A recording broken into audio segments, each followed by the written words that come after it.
guys, welcome back to Medical Coding with Blue.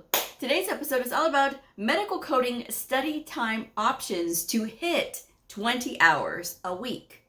If you're brand new to my channel, welcome. I am Blue, I'm a medical coder. Okay guys, so I'm often met with the same argument every time. Blue, I know you say to study 20 hours per week if you're studying medical billing and coding, but I just don't have the time. I have a full 40-hour-a-week job. I've got kids, I've got a spouse, I've got dogs and cats and all kinds of animals to take care of. I just don't have time. So I've only been able to do 5 hours per week. So here's the thing. I want to show you how easy it actually is to hit it when you work through these things.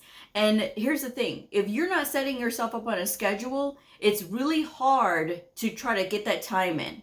But if you actually become more consistent with your schedule, you are going to be able to see that your brain is going to be more focused when you're studying, because you're not just going to be, oh, I'm going to hurry up and study because I'm going to be distracted later on. So your brain is going to automatically associate certain times with studying, okay? So that's the first part. So if you can get yourself on a schedule, that's great. And again, these are just some sample options for these template times. If these times do not work for you, please don't write me and tell me these times don't work for me. Do whatever you have to in order to get that time in, okay? But just sort of break it down in the same way. You'll notice that I'm only breaking these down in half-hour and 1 hour increments. I never go past 1 hour, because as you keep studying past 1 hour, you are going to get fatigued, your brain is going to get tired, and you are not going to want to stick with it for as long, okay? But if you can manage to break it up like I've shown here, then it will be much easier for you to absorb this information. Now here's the other thing. I'm going to be leaving these sample templates up on my Instagram. It's Medical Coding with Blue. I'm on Instagram. It's Medical Coding with Blue, B-L-E-U. But I'm going to be leaving them up there so that way you guys can see them, right? And they'll just be where you can look at them, use them, so that way it can help you to schedule your own time, all right? And some of these times are a little bit shorter, of course, 30 minutes, some of these blocks. But in those times, you can be using your flashcards. If you are driving, I hope that you will be listening to something, okay? Listening is also a part of learning. Now, we only get 10% when we're listening, but I would rather people get 10% than no percent. I'm just saying. So, without further ado, all right? Three sample options, okay? And each one of these is going to be unique in its own way, and it can fit almost anybody's schedule, okay? So here we go. All right. The first template is for the person who wants to study all week. Maybe they're busy at their work job and things like that. You can study during the week and have 1 day of study on the weekend. Now, I will say that none of these templates involve 7-day-a-week studying. Okay, I don't believe in that. I think that if you are trying to study for 7 days a week, you're going to burn out. Stuff is not going to stick, and you're going to get frustrated with it and overwhelmed. So that's why I'm telling you, if you kind of give yourself a break in between, your brain is going to be more accepting of all the information that we have to know. So again, I'm just trying to help you guys. So the first one is from 7 to 7:30, half an hour. This can be while you're driving to work, okay? If you drive to work a little bit earlier, of course, adjust. But half an hour is the first one of the day. And then 11 to 11:30, 30 minutes. So that's another, like when you're at lunch, right, at work, or, whatever, at home. You're at lunch, you can be flipping flashcards while you eat, guys. It's possible. You can watch videos on YouTube. That's another option. As far as like the YouTube videos, like on anatomy and medical terminology, there's even channels on HIPAA. That's what I'm talking about. I'm not talking about all this other stuff. I'm talking about your core knowledge, which is anatomy, medical terminology, and of course you can watch videos about HIPAA.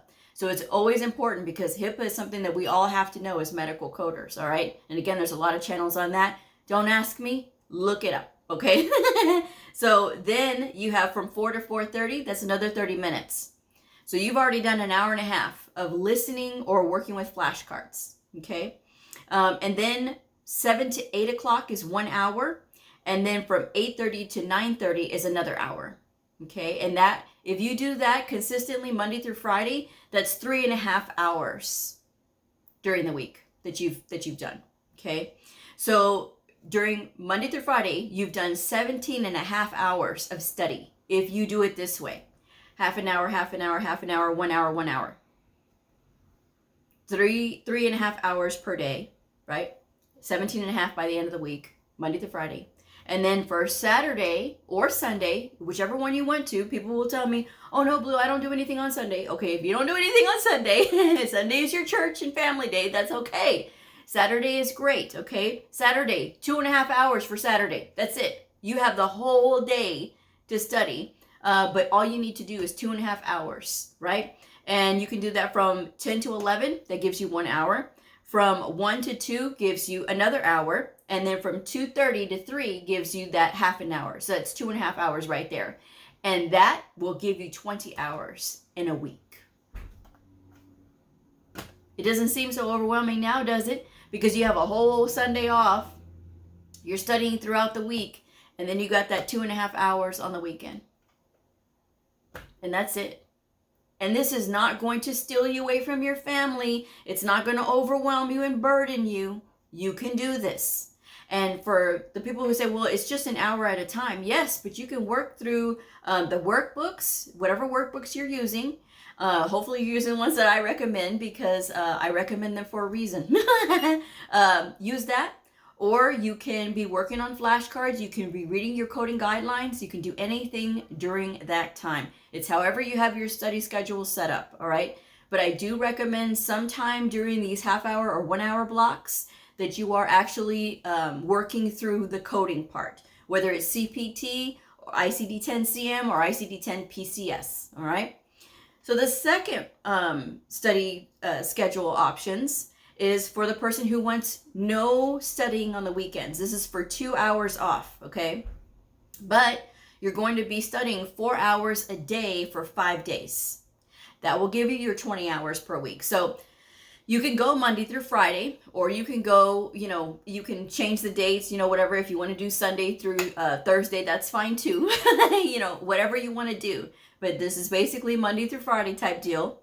If you have a kind of an open schedule, that's okay. Like if you're not working, some people, they stay at home and they're studying this, so that's okay. So from 10 to 11, that's 1 hour. From 1 to 2, that's another hour. 6 to 7 is another hour. 8 to 9 is another hour. Now again, if none of these specific hours work for you, you can certainly choose another hour. But this is 4 hours that you have in one day that you did. And that's not bad. From 10 to 11, 1 to 2, 6 to 7, 8 to 9. 1 hour apiece. And that will give you 20 hours in 5 days. Not bad, guys. That's not bad at all. It's sustainable. It is reasonable. It is something that you're not going to get burnt out, guys. And it'll actually probably invigorate you that you're going to want to study more. But you have to kind of reel yourself in, because this is going to be that conditioning time where you're building that discipline to get yourself, okay, I'm going to stay on this schedule. I'm going to stick to this schedule. And my body and my brain are going to start working together. And remember, you're also going to be incorporating in your study space, hanging up those anatomy posters, hanging up those like a list of like 10 prefixes, suffixes, or root words, and just have them where you can see them, and then change them out every week. So it's just another 10 different ones and another 10 different ones. That way you can constantly have that exposure when you're looking at your desk area. Okay, it's just something that you can use as another way to get that time in. You're also utilizing your visual skills where you can see things. Okay, I'm just saying, because a lot of people want to concentrate only on the coding, but if you don't understand the language, you're not going to get far, guys. You're not going to get far. That's why I always stress the importance of anatomy and medical terminology. I'm just saying. And finally, the other study schedule is for the person who wants to do 4 days of study. 4 days of study, 5 hours per day. Now, I will caution you, This one is for the advanced student. This one is the one who has the kind of time to be, okay, I have the time to study and that kind of thing. But here's what I'm going to say about this particular schedule. While this schedule can cover 20 hours in 4 days, I will say that I will not recommend you do 4 days in a row. This is for somebody who needs to study a day and then have a break, and then study a day and then have a break, okay? So that's what I want to say to that, because you don't want to get to the point where you're doing 4 days of study and 3 days off. Why? Because everything that you've been studying is going to go right out the door when that first couple of days, and then you're going to have to kind of get back into it again.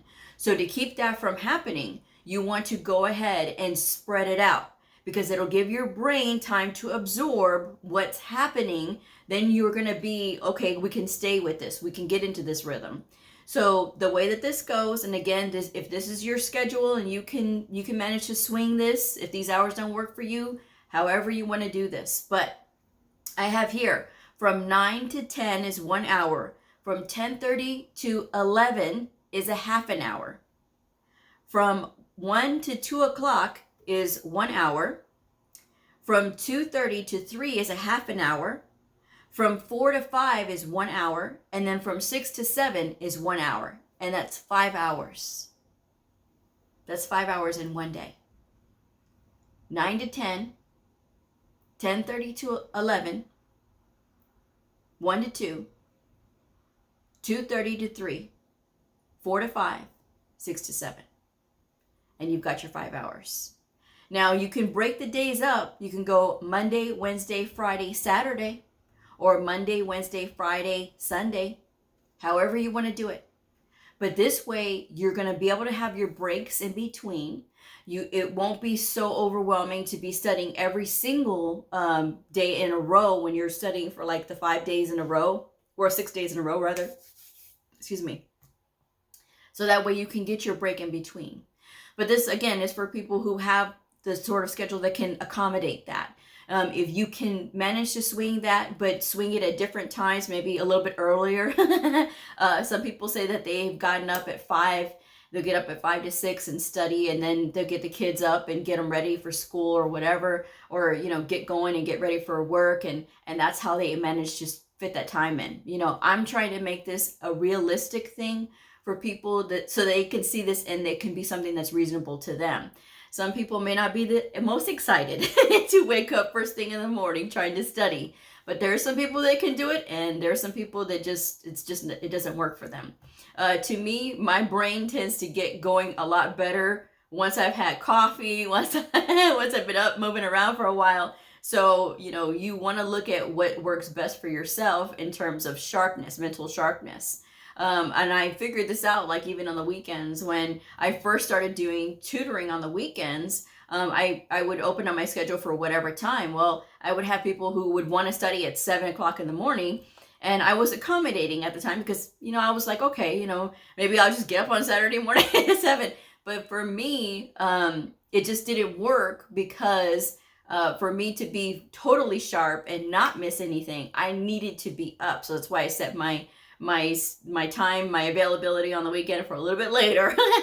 So that way I can make sure that I'm fully mentally up and awake and ready to go. So, but yes, you do whatever works best for you.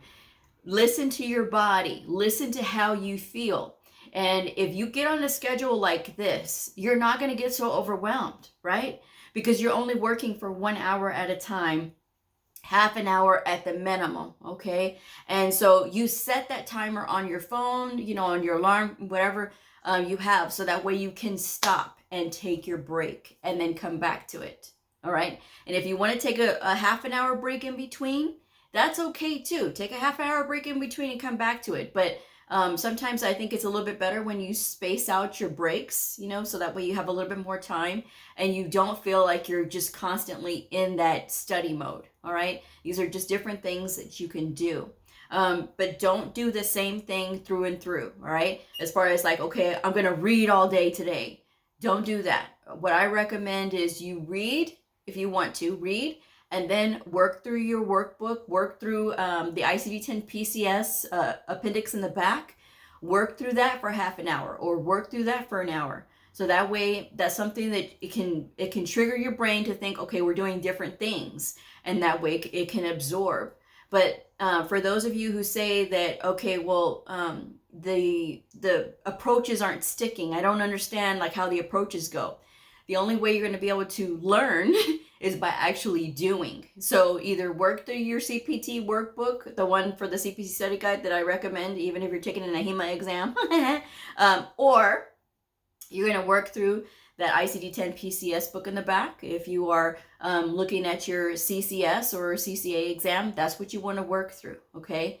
All the books that I recommend to study with are in the description box below. There's a lot of highly recommended books that I have there, even for HIPAA and medical law and ethics, okay? There's one that combines everything. It's medical law and ethics for the medical professional, I believe is the title.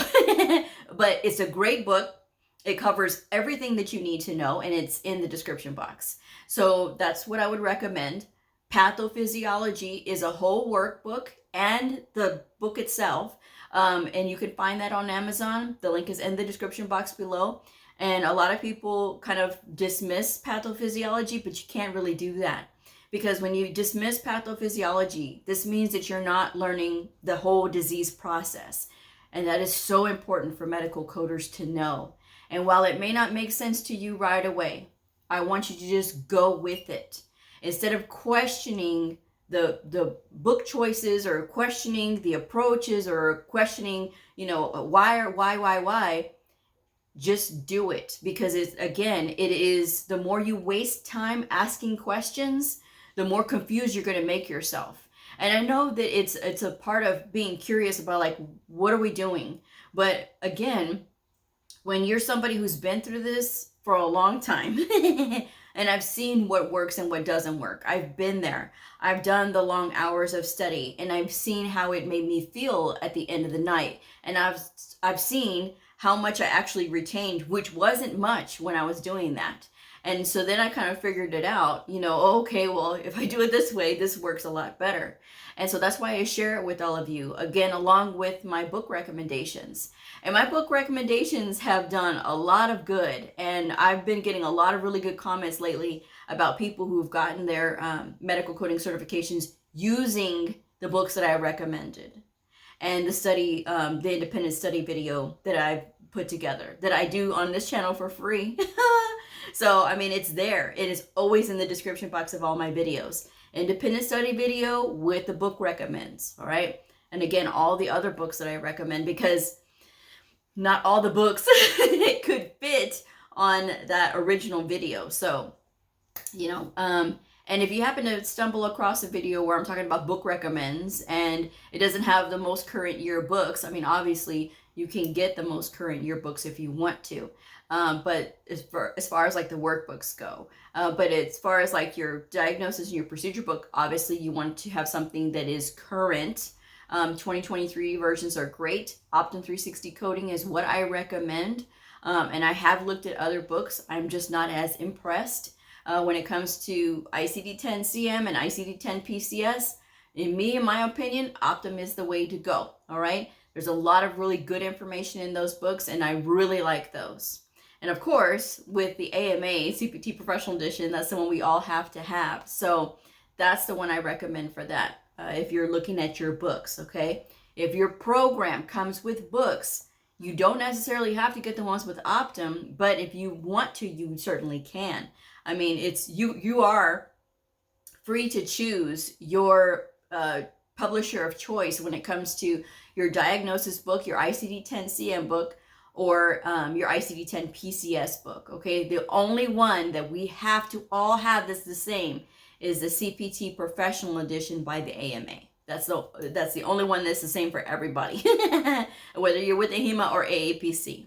Now, AHIMA and AAPC allow you to pick whatever publisher you want to use for your ICD-10 CM or ICD-10 PCS book. So, just going to leave it at that. But yes, I think that if you find yourself and you put yourself on a schedule like this, it's going to get a lot easier for you. There's going to be a lot more structure. You're going to get used to that thing, and you're going to put yourself first when it comes to the schedule.